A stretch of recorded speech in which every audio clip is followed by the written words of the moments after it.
अब जैसे कि जान रहा है कि महाराष्ट्र के अंदर विधानसभा के इलेक्शन चल रहा है, तो वहां पहुंचे जनाब अकबरुद्दीन ओवैसी साहब इम्तियाज जलील साहब का वोट मांगने के लिए। आइए हम इस वीडियो को देख रहे हैं और हमारे YouTube चैनल को सब्सक्राइब करें और बेल आइकन दबाएं। अगर हमारे फेसबुक पर देख रहे हैं, हमारे फेसबुक को फॉलो करें। आइए हम इस वीडियो को देख रहे हैं। नमाज के पाबंद बन जाओ, कुरान को तर्जुमे से पढ़ो, सुन्नते रसूलुल्लाह को अपने जिंदगी का हिस्सा बना लो, यतीमों के सर पर हाथ रखो, बेवाओं की मदद करो, जुल्म के खिलाफ आवाज बुलंद करो और दुनिया तुम्हें शेर कह के पुकारेगी। आसान 10 साल पहले भी अगर आपके दरमियान में आया था तो इत्तेहाद के पैगाम को लेकर आया था। उस इत्तेहाद के जरिए नाइंसाफियों को इंसाफ में बदलना चाहता था, हक तलफी को हक में तब्दील करना चाहता था, नाइंसाफी को इंसाफ में बदलना चाहता था और हमारे वजूद के जरिए हमको खत्म करने वालों को यह पैगाम देना चाहता था कि यह मुल्क जितना माथे पे तिलक लगाने वाले का है, सर पे पगड़ी बांधने वाले का है, उतना ही यह मुल्क चेहरे पे दाढ़ी रखने और सर पे टोपी पहनने वाले का भी है। यही पैगाम था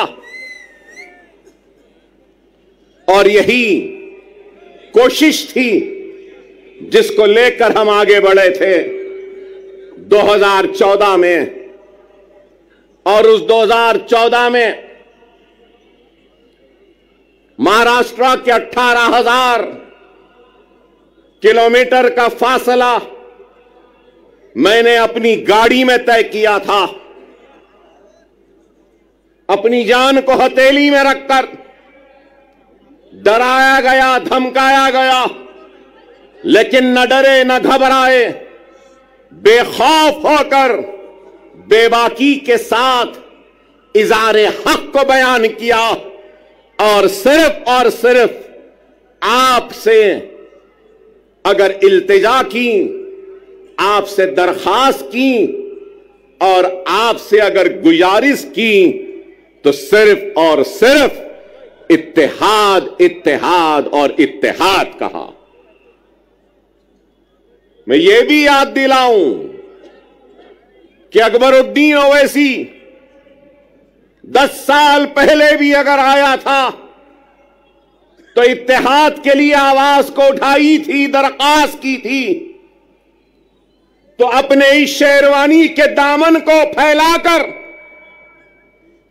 अपने कलमगो भाइयों के सामने एक इत्तेहाद का भिखारी बनकर अपनी शेरवानी के इस टुकड़े को आगे बढ़ाया था और यही कहा था कि ये इत्तेहाद का भिखारी आया है, तुम अपने इत्तेहाद की खैरात मेरे दामन में डाल दो।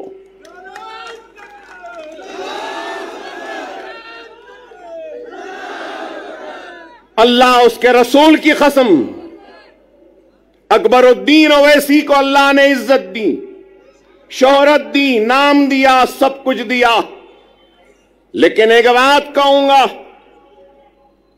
मजलिस इत्तेहादुल मुस्लिमीन के सबसे छोटे और सबसे आखिर का अगर कोई लीडर है तो वह अकबरुद्दीन ओवैसी है।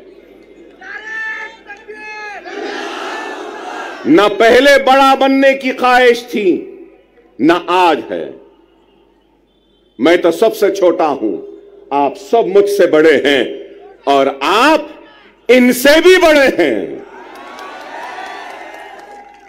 اور ان کے بعد اور آپ کے بعد میں ہوں. اس چیز کو یاد رکھو, اس چیز کو یاد رکھو. قیادت ایک عظیم ذمہ داری ہے. قیادت ایک عظیم ذمہ داری ہے, اور صدقے دل اور بے غرض ہو کر جو خدمت کرے گا تو اللہ اس کی قیادت میں استحکام اور مضبوطی دے گا. کیونکہ مجھے میرے والد اور سالار ملت نے مجھ سے کہا, قیادت آسان نہیں. اگر قیادت کرنا ہے تو بے غرض بن جاؤ, تو جب غرض والے کی تکلیف کا احساس ہوگا, جب تمہاری قیادت میں غرض آ جائے گا تو پھر وہ قیادت مضبوط نہیں ہو سکتی. خدا را اس بات کو سمجھو,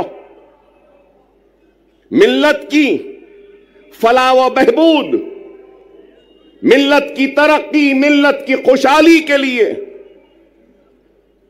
اپنے ذات کی خوشیوں کی قربانی دینی ہوگی. اگر قیادت کرنے کا اگر کسی کو ذوق ہے یا شوق ہے, بغیر کسی لالچ, بغیر کسی مفاد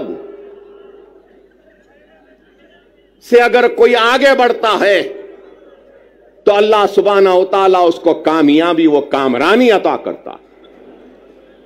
اگر آج میں یہاں کھڑا ہوں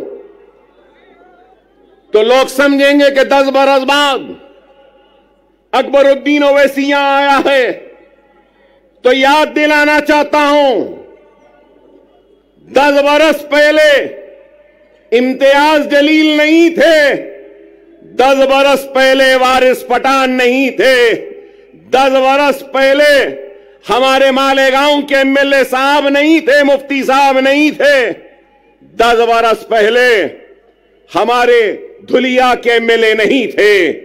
ارے میں قیادت بنانے آیا تھا, قیادت بنی, مہاراشٹرا کی باغ و دوڑ ان ذمہ دار ہاتھوں کے حوالے کیا, اور ان ذمہ دار ہاتھوں نے اس قیادت کو آگے بڑھانے کی, لے جانے کی بڑی ہی ایمانداری کے ساتھ, پورے خلوص کے ساتھ کوشش کی بیرسٹر اسد الدین اویسی صاحب کی قیادت میں. اور آج 10 برس بعد اگر آیا ہوں تو اس قیادت کو مضبوط کرتے ہوئے ان کو آگے بڑھا کر ان کے پیچھے مجلس کے جھنڈے کو تھامنے کے لیے آیا ہوں. اکبر الدین اویسی کو کبھی کسی چیز کی خواہش و حسرت نہیں, ہر وقت یہی پیغام وہ دعوت دیتا رہا, آج بھی دے رہا ہوں.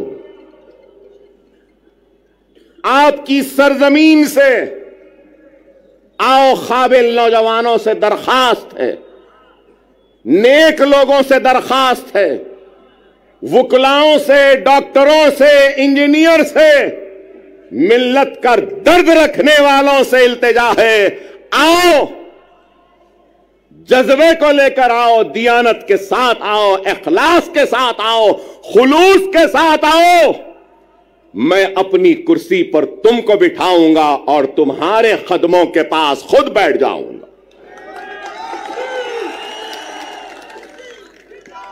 جماعتی زندگی میں شخصیتوں کی اہمیت نہیں ہوتی, یاد رکھو. شخصیتیں آتی رہیں گی, جاتی رہیں گی, جماعت قائم و دائم رہے گی. جماعت کی اہمیت ہے, اکبر الدین اویسی کی بھی اہمیت نہیں ہے, جماعت کی اہمیت ہے, اور یہ اتحاد کی اہمیت ہے. اگر یہ اتحاد ہے, جماعت ہے, تو یقین مانو ہم شیر ہیں. اگر یہ اتحاد نہیں, जमात नहीं तो फिर कुछ भी नहीं। खुदारा समझो, आज इंतखाबात का वक्त है। इंतखाबी मैदान में कई जमातें हैं, हजारों जमातें मैं कहूंगा, और शायद मैं गलत ना हूं तो विड्रॉयल के बाद करीब 4000 से जायद उम्मीदवार अपनी किस्मत आजमा रहे हैं। 4000 से जायद बेशुमार जमातें। 10 साल पहले बीजेपी थी, शिवसेना थी और राष्ट्रवादी कांग्रेस थी, कहीं पर समाजवादी पार्टी भी थी। लेकिन आज कांग्रेस है, 2 एनसीपी है, पवार एनसीपी, शरद पवार, अजित पवार एनसीपी, 2 शिवसेना है, शिंदे सेना, ठाकरे सेना। अरे आप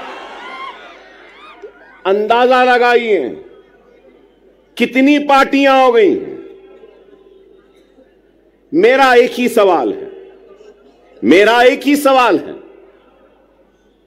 हिंदुत्व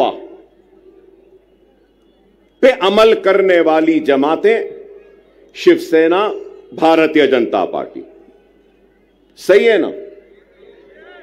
हिंदुत्व। अब हिंदुत्व की आइडियोलॉजी पे कायम रहने वाली शिवसेना के 2 टुकड़े हो गए 2 टुकड़े। आइडियोलॉजी तो दोनों की है एक ही।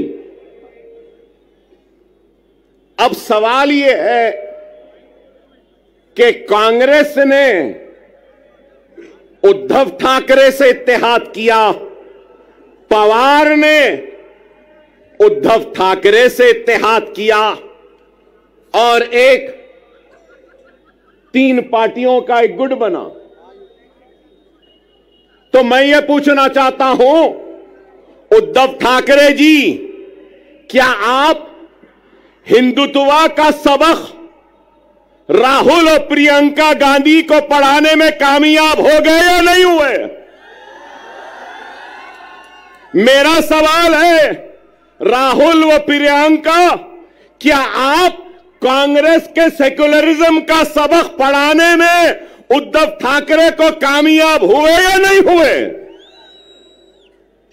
फिर मेरा सवाल है, शरद पवार साहब, क्या आप सेक्युलरिज्म का या आपकी जो भी आइडियोलॉजी है उसका सबक उद्धव ठाकरे और उस सेना को पढ़ाने में कामयाब हुए, या उद्धव ठाकरे हिंदुत्व का सबक पढ़ाने में आपको कामयाब हुए?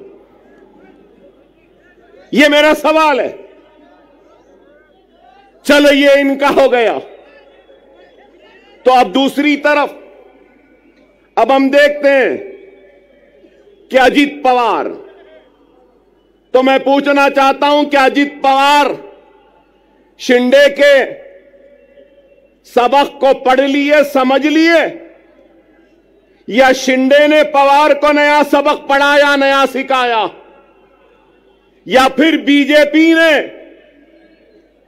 अजित पवार और शिंदे को सबक पढ़ा दिया, या फिर अजित पवार ने अपने करप्शन का सबक मोदी को और योगी को पढ़ा दिया, वो समझ गए।